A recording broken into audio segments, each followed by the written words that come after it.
When it comes to shoulder press, which one are you using, the bench, the Olympic bar, or the stand-up version? And I bet you bucks are thinking right now like, oh, 100% use the bench or the Olympic bar. And I'm gonna sit here and tell you the reasons why I would choose the stand-up version every single time. But I'm also not gonna sit here and deny there's definitely some pros when it comes to this guy, because you can lift more. You know, it's easier to push the weight up. It's easier to have a spotter. But at the end of the day, what I don't like about this one is that you're in a fixed position. Your body doesn't have full range. Your body can't move the way it wants to, especially when it needs to.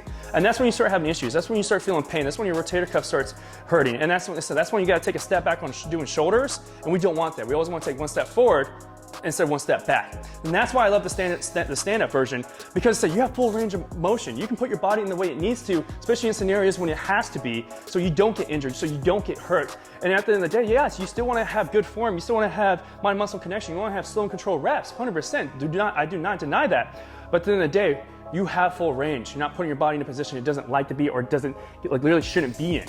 And what's cool about this, I'm gonna throw this one, like a real quick tip out, is that what's cool when you do this one is that you can squeeze your chest and kind of activate your chest, then push up, do a slight angle to also to protect your rotator cuff, because that's like one of the main issues we want to focus on, is protecting our rotator cuff.